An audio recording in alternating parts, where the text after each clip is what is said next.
Sir actually మీ పెళ్లి కుదిరింది of course గతంలో చెప్పారు. జంధ్యాల గారేనా? జంధ్యాల గారే కదా? జంధ్యాల గారే. హ్మ్. ఆయన ఉంటే ఇక్కడ తీసుకొచ్చి చెప్పించేవాడిని. ఆ! అదే. అదే సార్. Is the man.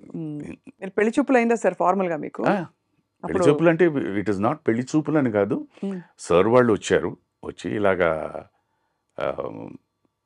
ఊరికి జస్ట్ క్యాజువల్గా వస్తున్నాం అని చెప్పారు. మళ్ళీ మన్నాడు మార్నింగే ఫోన్ చేసి చెప్పారు వాళ్ళు నిశ్చితార్థం అని చెప్పి. సో స్ట్రైట్ నిశ్చితార్థం. అంతే ఇంకా నో క్వెషన్స్ అసలు. పెళ్లి చూపులకి ఏముందమ్మా, తనకి నేను తెలుసు, నేను తనకి తెలుసు. అవును. అవును కదా సార్. అవును. అంతే కదా సార్. సో పెళ్లి చూపులు అంటూ ఏం లేదు, స్ట్రైట్ నిశ్చితార్థం. మీ ఇద్దరి దాంపత్యం గురించి కూడా చాలా అన్యోన్య దాంపత్యం.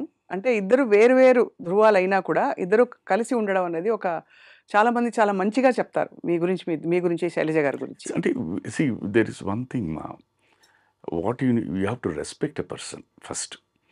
అది ఎవరు అన్నది పక్కన పెట్టండి. లేదా మీ నాన్నగారా, అమ్మగారా, తమ్ముళ్ళ, అన్నయ్యల, వదినల, అక్కయ్యల, వాళ్ళకంటూ ఒక మనస్తత్వం ఉంటుంది. నేను అగైన్ నా ఫిలాసఫీ ఆఫ్ లైఫ్ ఏమో 2 చేతులు 5 వేళ్ళు. ఈ 5 వేళ్ళకి ఎవరి చేతుకున్న పేర్లు అవే, ప్రతి దీనికి ఫిక్స్డ్ది. అంతే. కానీ పక్కన పెడితే టెక్స్చరు, సైజు, కలరు, షేప్ అన్నీ మారుతుంటాయి. అదే మనస్తత్వం. ఒక తల్లి గర్భాన్ని పుట్టిన 3 పిల్లలకి వాళ్ళు నలుగురికి 4 వైవిధ్యమైన ఆలోచనలు ఉంటాయి, వైవిధ్యమైన టేస్ట్లు ఉంటాయి, వైవిధ్యమైన ప్రవర్తన ఉంటుంది. మరి ఎక్కడ తప్పు జరుగుతోంది, ఎందుకు జరుగుతోంది అన్నదాన్ని మళ్ళీ మనం ఏమంటాం, సృష్టి ఆయన ఇచ్చాడంతే. That's it. So you have to accept it. First and foremost respect అన్నది స్టార్ట్ అయితే అమ్మా, దెన్ వాట్ హ్యాపెన్స్ ఇస్ మంచి చెడు అన్నది మనం విశ్లేషిస్తూ ఉంటాం, ఆలోచిస్తూ ఉంటాం.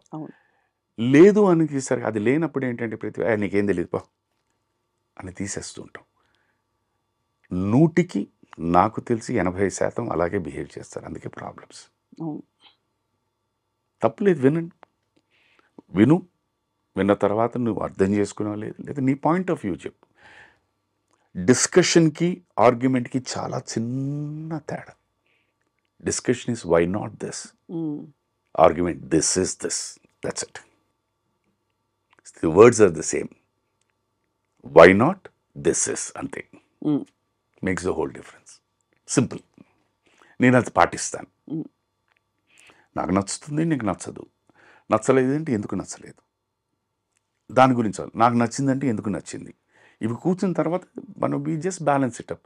I may be wrong, right, you may be right, or you may be wrong, I may be right. It is not ఇక్కడే నువ్వు రైటా నేను రైటా అని కాదు. ఎండ్ ఆఫ్ ది డే ఏంటంటే దాని తర్వాత జీవించాల్సింది, ఉండాల్సింది మన ఇద్దరమే. సో దానికి ఇప్పుడే మనం క్లియర్ కట్గా ఒక ప్రాబ్లం లేకుండా సాల్వ్ చేసుకుంటే, నువ్వు ఆ వేళ నేను అన్నది వద్దు. గతం భగవద్గీతలోనే చెప్పారు, we cannot bring back that day. అవును, you cannot change that time. Be happy now. Okay, ఆ వేళ అనుకున్నాం, okay fine, leave it. Let's next time మళ్ళీ అప్పుడు మనం దీని గురించి ఒక అరగంట చర్చించుకున్నామేమో, ఈసారి 1 గంట చర్చించుకుందాం. Let's spend more time on discussion. Simple. వినడానికి చాలా ఐడియలిస్టిక్గా ఉంది sir. It can be followed, but ఓపిక ఉండాలి. ఓపిక చాలా అవసరం సార్. ఓపిక ఉండాలి, అర్థం చేసుకోవాలి. అండ్ నేను బాగా నమ్మేది ఏంటంటే ఫస్ట్ గౌరవం అన్నది చాలా ఇంపార్టెంట్ అన్నమాట. వాట్ ఎవర్ ఫార్మాట్ అది ఉంటే ఇవన్నీ ఆటోమేటిక్గా వచ్చేస్తాయి. You have to respect a person who ever it is.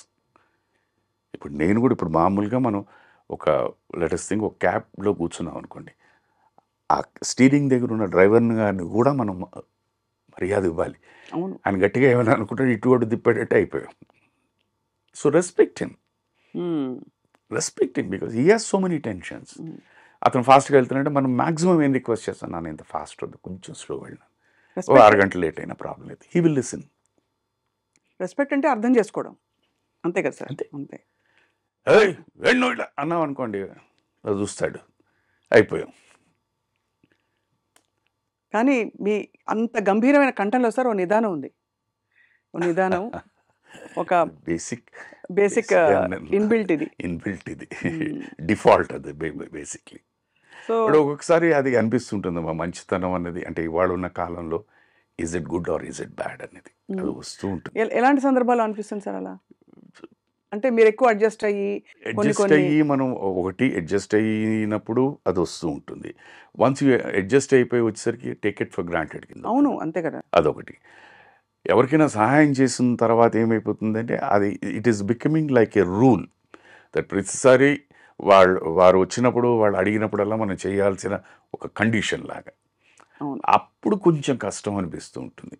తను అదే చెప్తూ ఉంటుంది, ఏమండి మీరు హెల్ప్ చేస్తున్నారని మీరు అనుకుంటున్నారు, గుడ్, తప్పే లేదు.